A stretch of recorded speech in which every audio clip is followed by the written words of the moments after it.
챕터 6. 변화. 빚어지며 발견하는 참모습. 하나님 마음에 합한 사람이 되려면 사무엘상 21장 10절부터 22장 2절까지. 그날에 다윗이 사울을 두려워하여 일어나 도망하여 가드왕 아기스에게로 가니 아기스의 신하들이 아기스에게 말하되 이는 그 땅의 왕 다윗이 아니니이까. 무리가 춤추며 이 사람의 일을 노래하여 이르되 사울이 죽인 자는 천천히요 다윗은 만만히로다 하지 아니하였나이까 한지라. 다윗이 이 말을 그의 마음에 두고 가드왕 아기스를 심히 두려워하여 그들 앞에서 그의 행동을 변하여 미친 채하고 대문짝에 그적거리며 침을 수염에 흘리매 아기스가 그의 신하에게 이르되 너희도 보거니와 이 사람이 미치광이로다. 어찌하여 그를 내게로 데려왔느냐? 내게 미치광이가 부족하여서 너희가 이 자를 데려다가 내 앞에서 미친 짓을 하게 하느냐? 이 자가 어찌 내 집에 들어오겠느냐 하니라. 그러므로 다윗이 그곳을 떠나 아둘람 굴로 도망하매 그의 형제와 아버지의 온 집이 듣고 그리로 내려가서 그에게 이르렀고 환난당한 모든 자와 빚진 모든 자와 마음이 원통한 자가 다 그에게로 모였고 그는 그들의 우두머리가 되었는데 그와 함께한 자가 400명 가량이었더라. 인간관계의 기본은 하나님 중심에 있습니다. 환난은 사람에게 칭찬받기보다 하나님께 인정받는 리더십이 필요한 현장입니다. 비록 다수가 원치 않고 사람들의 마음에 들지 않아도 하나님 중심으로 내린 결단은 후회함이 없으며 결국 사람들에게 감동을 주게 됩니다. 하나님을 올바로 섬기는 사람은 하나님과 사람 앞에서 은총과 귀중히 여김을 받게 되어 있습니다.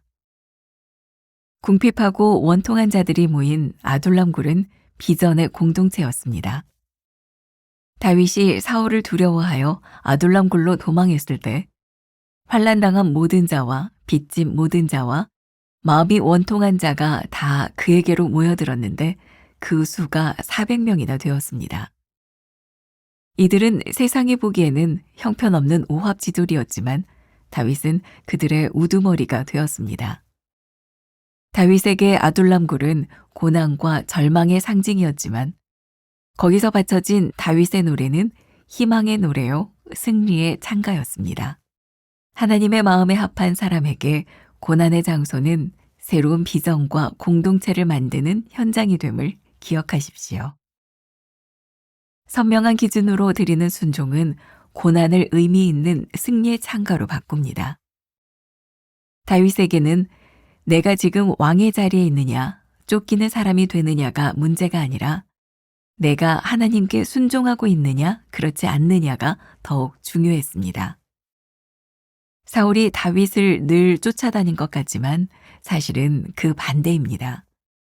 그는 하나님의 뜻을 따르기보다는 자기 자리를 지키려고 했으며 불안한 인생을 살았습니다. 승리는 좇는 자가 아닌 하나님을 의지하는 자에게 주어진다는 사실을 잊지 마십시오. 사람들의 인정보다 하나님의 마음에 합한 사람이 되기를 원합니까? 지금의 고난이 새로운 사명을 준비하는 것임을 믿습니까? 고난 속에서도 순종의 길을 택하고 승리의 찬가를 부릅니까? 오늘은 134번째 하나님 마음에 합한 사람이 되려면 이런 제목으로 말씀을 나누려고 합니다. 3일 전이네요. 130번째 이야기와 오늘 이야기는 짝을 이루고 있습니다. 혹시 궁금한 분들은 130번으로 좀 돌아가서 한번 듣고 이어서 들으면 도움이 될 것 같아요. 회복약국 갑시다. 이런 제목으로 나누었던 말씀, 자존감이 결여된 치료제는 무엇인가? 하나님이 택하셨다고 하는 그 택함에 대한 확신, 그리고 그 확신 가운데서 광야의 훈련을 지나갔던 다윗, 자존감이 어떤 건지를 보여줬던 이야기, 130번째 말씀에서 나누었습니다. 오늘 그 이야기와 연속선상에서 다윗은 어떻게 그런 삶을 살 수 있었을까? 하나님 마음에 합한 사람이 되기 위하여 그는 어떻게 그런 인생을 살았을까에 대한 이야기들이 나오고 있어요. 자, 첫 번째 문단에 보면 인간관계의 기본은 하나님 중심에 있습니다 라고 하는 이야기가 나오죠. 이 이야기는 사실 오늘 본문과 조금 떨어져 있지만 그 이후에 나오는 이야기지만 그일라에서 있었던 이야기가 나옵니다. 제가 여러분들에게 조금 권하고 싶은 것은 이 이야기들이 궁금하면 사무엘상 21장부터 22, 23장을 쭉 보면 다윗이 그 어려운 시기를 어떻게 지났는지에 대한 이야기들이 잘 나오고 있어요. 다윗이 피난 생활을 하고 누군가에게 목숨을 구걸해야 됐던 그때, 다윗은 누군가의 도움을 받지 않으면 안 되는 그런 도망자의 인생을 살고 있었어요. 그런데 그일라에 있을 때 블레셋 사람들이 와서 그일라의 백성들의 그 곡식을 다 빼앗아 가게 되죠. 하나님께서 그 그일라의 백성들을 위해서 블레셋과 싸우라라고 하는 사인을 주시지만 힘든 일이었어요. 왜? 그일라 사람들을 위하여 블레셋 사람들과 싸우면 다윗의 정체가 드러나고 다윗이 어디 있는지가 드러나고 사울 왕이 와서 언제 죽일지 모르는 그런 상황이죠. 그래서 다윗의 부하들이 말립니다. 그러지 말라고. 근데 다윗이 하나님께 물어봐요. 하나님, 어떻게 하면 좋겠습니까? 내 하나님께서 블레셋을 치라. 내가 그들을 너의 손에 붙였노라. 사람들은 다 반대하지만 다윗은 하나님의 명령을 따라 블레셋 사람들과 싸워 이기게 되죠. 그리고 그 일로 인하여 다윗은 또 도망자의 삶을 살게 되고 바로 130번째 이야기와 연결이 되고 있는 엔게디 광야에서 또 사울이 쫓아오는 사람들에게 의해서 죽음의 고비를 맞게 돼요. 인간관계의 기본, 하나님 중심에 우리들이 어떻게 살아가는가에 있고 다윗이 하나님 중심으로 결정한 그 일로 인하여 다윗은 어려움을 당해요. 하나님 마음에 합한 사람이 된다고 하는 것은 우리들의 인생에 어떤 문제가 없음을 의미하는 것이 아니라 우리들의 인생에 어떤 일을 당해도 하나님 마음에 합한 삶을 살아가겠습니다 라고 하는 다짐인 것 같아요. 다윗은 하나님 중심에서 살아가다가 어려움을 당하지만 우리는 결과를 알아요. 결국은 하나님께서 다윗을 왕으로 세우시고 이스라엘의 가장 위대한 왕으로 쓰임받게 하시는 것을 우리들은 알아요. 중요한 것, 하나님 마음에 합한 사람이 되려면 하나님 중심적인 생각을 하는 것이다. 자, 오늘 이 말씀을 우리들의 삶에 적용해 볼까요? 오늘 여러분들 가운데 무언가를 결정해야 되는 순간을 맞이한 사람이 있다면 그것이 나에게 유불리 어떤 이익을 가져다 주느냐의 관점이 아니라 하나님 중심에서 우리들이 바라본다면, 그리고 또 그것 때문에 우리들이 어려움을 당할 수 있어요. 괜찮아요. 우리들에게 그런 믿음이 없다면, 우리가 하나님 중심으로 살아가면 하나님이 우리를 붙잡아 주신다, 이 믿음이 없다면 우리가 어떻게 하나님 중심으로 살아갈 수 있겠어요? 그러니 혹시 여러분들의 삶의 결정의 순간을 맞이하는 분들이 있다면 하나님 중심에 서보라.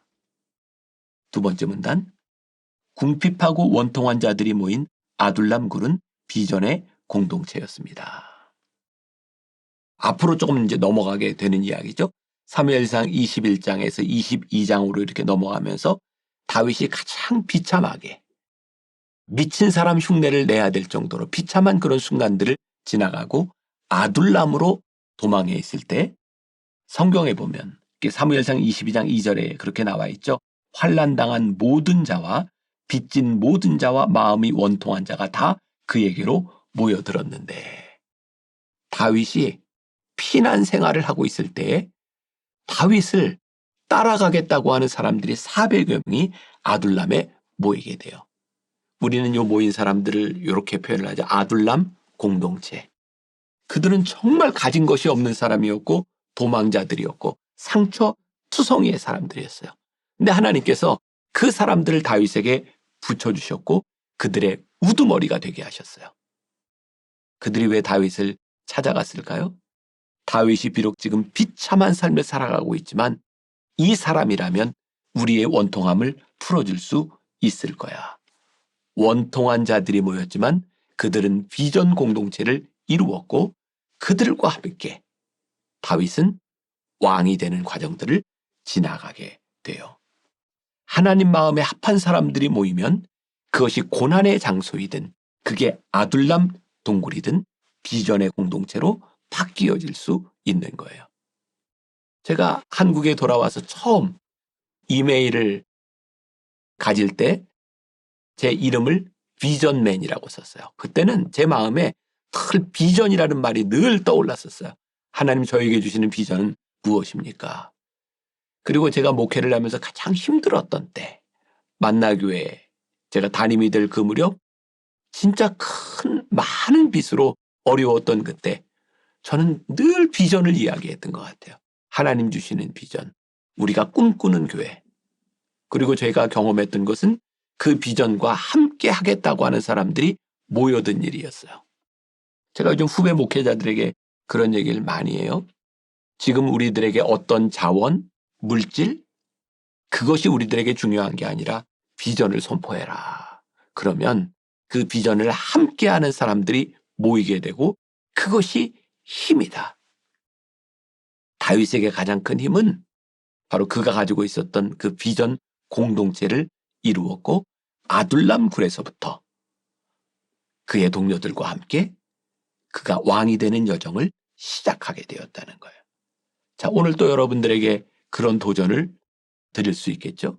사랑하는 여러분, 여러분들이 지금 어떤 상황에 처해 있든지 여러분들이 하나님 마음에 합한 사람이 되는 여러분들의 비전을 선포하십시오. 비전은 망상과 다른 거예요.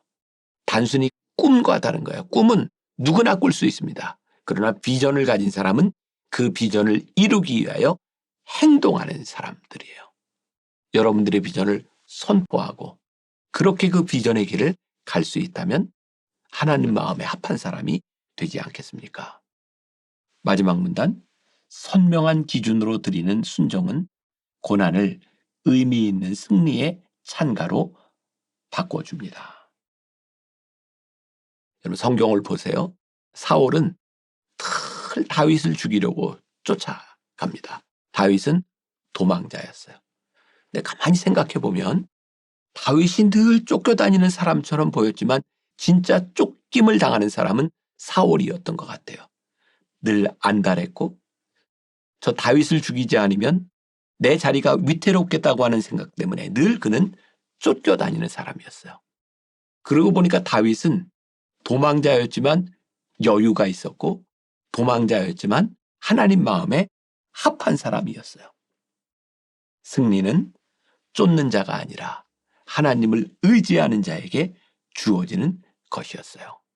그러니 오늘 우리들에게 선명한 기준, 하나님 마음에 합한 사람이 되기 위한 선명한 기준이 있다. 제가 회복약국 갑시다 라고 하는 변화선 새벽기도에서 이 말씀을 나누면서 제가 선명한 기준을 두 가지로 이야기했던 기억이 있어요. 첫 번째, 다윗의 부하들은 자신들에게 이익이 되느냐 불이익이 되느냐의 기준으로 평가하며 살았지만 다윗은 하나님의 뜻을 묻는 사람이었습니다. 하나님의 뜻을 묻는 사람. 저도 목회자이지만 지금 한국교회에 가장 필요한 게 하나님의 뜻을 묻는 목회자. 또 이 대한민국이라는 이 사회에 가장 필요한 지도자. 하나님 앞에 올바로 설 수 있는 하나님의 뜻을 묻는 지도자가 되면 좋겠다. 그러니까 우리들이 무늬만으로 목회자, 또 무늬만으로 교회 다니는 정치인, 그것이 아니라 하나님의 뜻을 묻는 사람, 그것이 선명한 기준이 되어야 된다. 두 번째, 성경적 리더십의 원천은 다수결에 있는 것이 아니라 하나님의 뜻을 분별하는 데 있다는 사실을 알아야 합니다. 우리가 물어야 되는 것이 무엇일까요? 하나님 앞에 올바른 선명한 기준이 무엇입니까? 제가 92년도 분당 임해촌 동신상가에서 목회를 할 때 그때 제가 29살이었어요. 교인들이 분당에 이사와서 저희 교회를 찾아오고 교회는 급성장을 했어요. 그리고 교인들 가운데는 장로 직분을 가진 사람, 권사 직분을 가진 사람 많은 분들이 왔는데 문제는 각자 다른 교회에서 신앙생활을 하다 온 사람들이다 보니까 이런 의견들을 얘기하는 거예요. 아, 옛날 우리 교회에서는요. 교회를 염려하며 하는 이야기였지만 그들의 의견들이 각자 달랐어요. 근데 그때는 제가 가슴에 뜨거움도 있었지만 제가 29살 나이에 그 중직자들에게 그런 얘기를 했던 기억이 나요. 여러분, 저보다 이 교회를 위하여 더 기도하고 더 염려하고 더 시간을 투자하는 사람이 있다면 얘기하십시오. 그러나 그렇지 않다면 입을 다무십시오. 29살 때 어떻게 그렇게 담대하게 이야기를 했는지 몰라요. 근데 그때 저에게는 선명한 기준이 있었어요. 하나님 앞에서 어떤 교회가 되어야 되는가. 그 기준이 분명하니까 어린 나이였음에도 불구하고 사람들에게 쫓겨다니거나 사람들의 의견 때문에 그렇게 흔들리지 않을 수 있었던 것 같아요. 그러고 보니까 이건 나이의 문제가 아니더라고요. 우리들이 하나님 앞에 선명하게 서 있을 때 우리는 선명한 기준을 이야기할 수 있지 않을까. 오늘 여러분들의 삶에 그런 하루, 선명한 기준을 선포하는 하루가 되기를 간절히 소원합니다. 기도하겠습니다. 하나님 마음에 합한 사람이 되는 건 쉽지 않습니다. 사람들의 이야기를 듣고 갈 수 있는 길이 아니라 하나님의 뜻을 묻지 않으면 갈 수 없는 길입니다. 오늘 하루, 오늘 말씀을 나누는 귀한 믿음의 사람들 가운데 이 기준이 세워지는 하루가 되게 하여 주옵시고 선명한 기준을 선포할 때 이 비전과 함께하는 사람들의 동역의 역사를 경험하는 하루가 되게 하여 주옵소서. 예수님의 이름으로 기도했습니다. 아멘.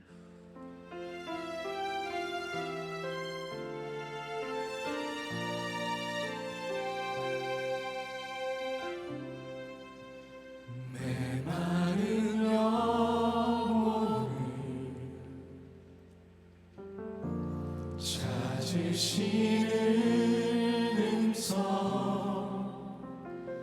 따스할 숨결로 시선으로 내 이름을 부르시네 시린 세상 속에